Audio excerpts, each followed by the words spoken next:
Hello everyone, welcome back to my channel. In today's video, I am going to share with you 3 bottle art and our today's theme is Bengali cinema. So let's get started.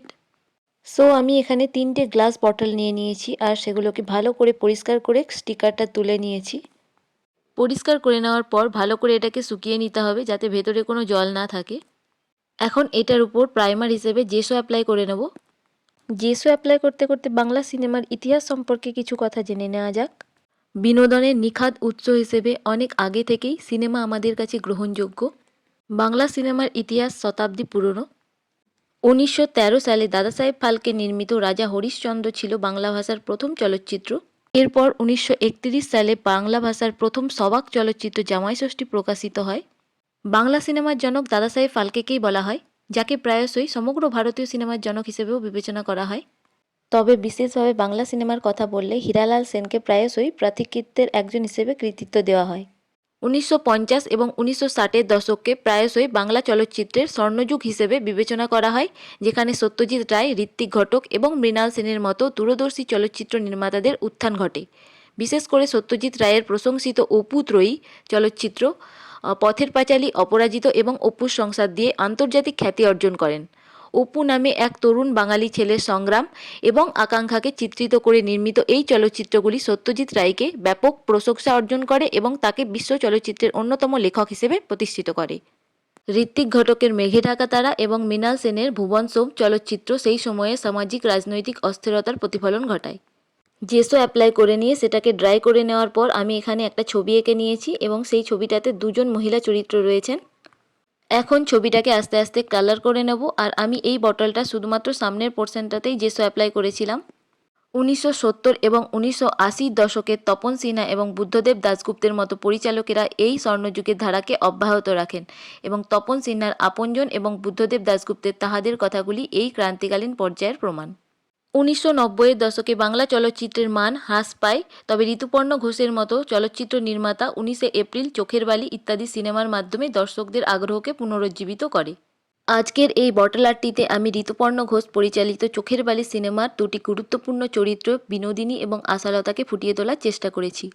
বটলের পেছনের যে খালি পোর্শনটা আছে সেখানে আমি 3D outliner দিয়ে outline করে নিয়ে গ্লাস কালার ইউজ করব।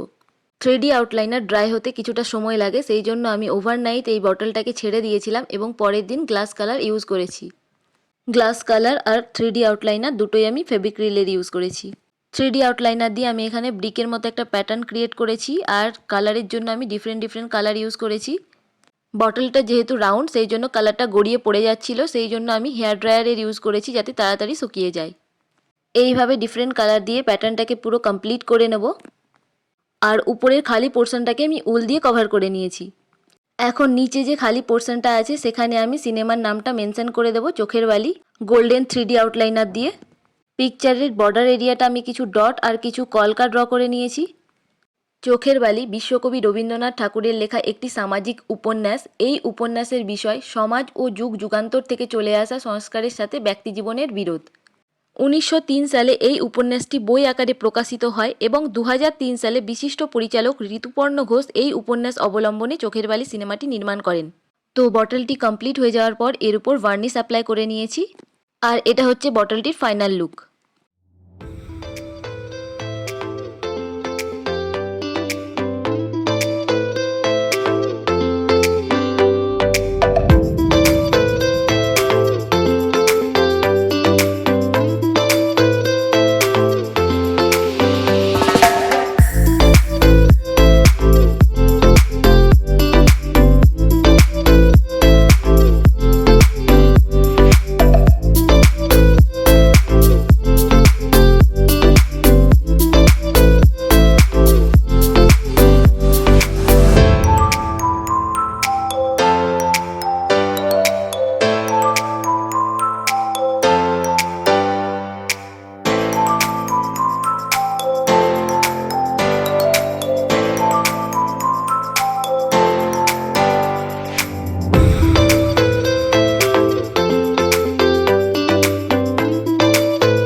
দ্বিতীয় যে বটল আর্টটি তোমাদের সাথে শেয়ার করছি সেটি সত্যজিৎ রায়ের আরও একটি সৃষ্টি চারুলতা চলচ্চিত্রের প্রধান চরিত্র অবলম্বনে বানানো।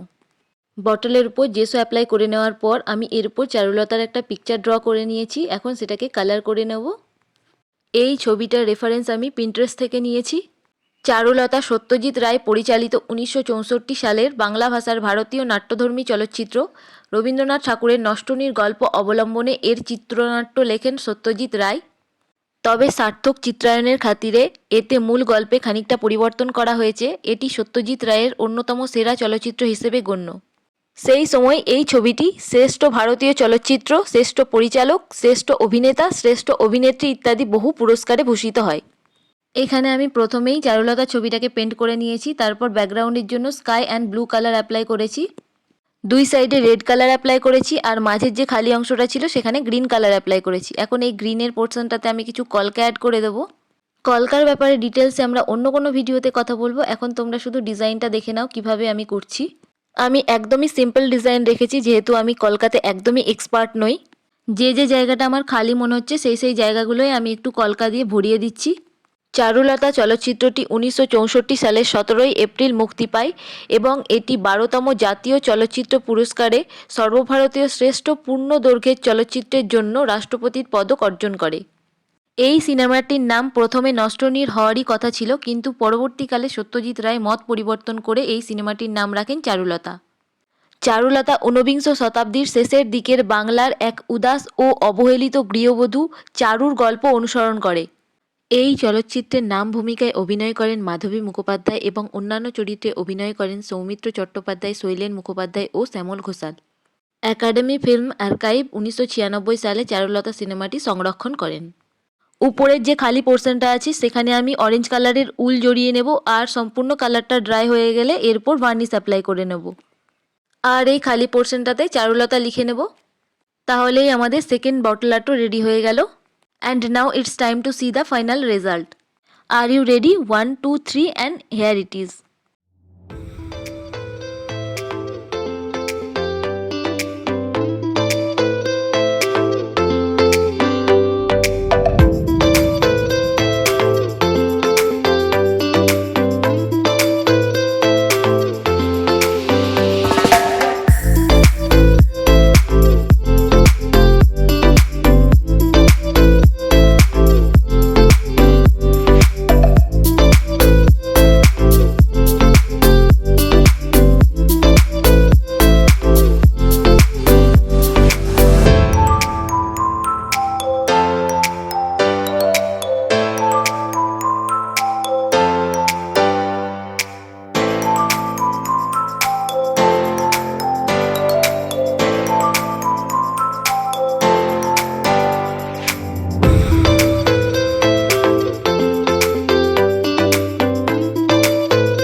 আজকের থার্ড ডিআইওয়াই বটল আর্টে আমি সত্যজিৎ রায়ের বিশেষ কিছু সিনেমার বিশেষ কিছু চরিত্রকে পোর্ট্রে করার চেষ্টা করেছি।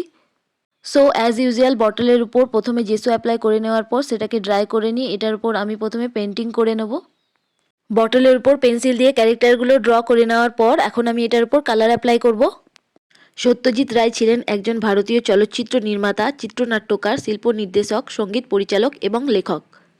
তার জন্ম কলকাতা শহরের সাহিত্য ও শিল্প সমাজে খ্যাতিনামা রায় পরিবারে, তবে তার পূর্বপুরুষের ভিটা ছিল তৎকালীন ব্রিটিশ ভারতের ময়মনসিংহ জেলার কিশোরগঞ্জে। তিনি কলকাতার প্রেসিডেন্সি কলেজ ও শান্তিনিকেতনে রবীন্দ্রনাথ ঠাকুর প্রতিষ্ঠিত বিশ্বভারতী বিশ্ববিদ্যালয়ে পড়াশোনা করেন।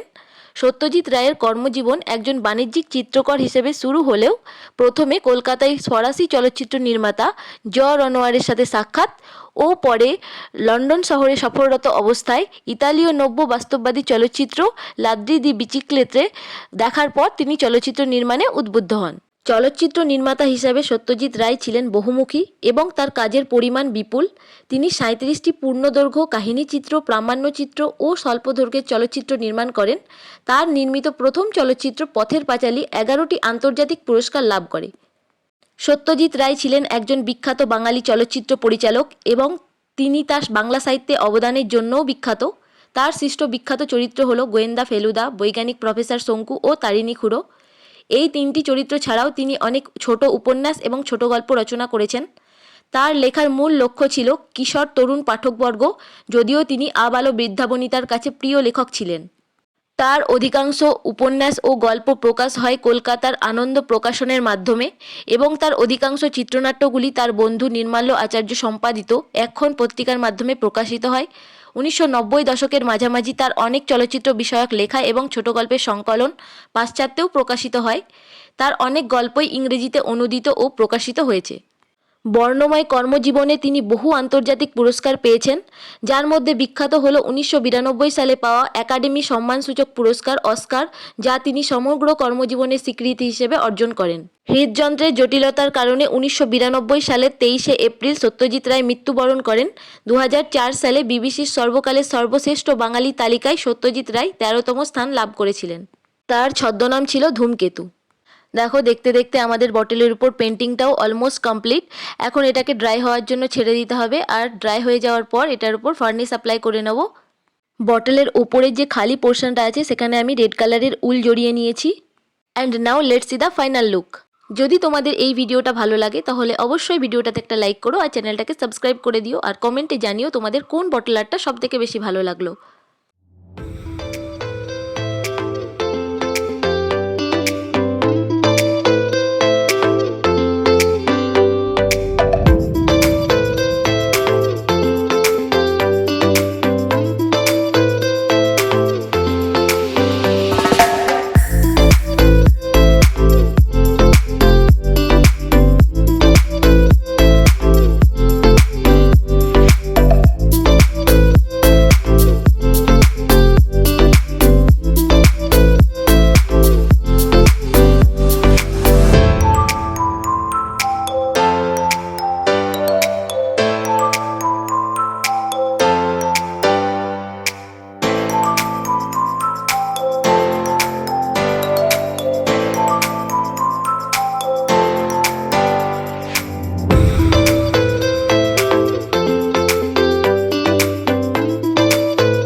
Thank you for watching. Take care. Bye.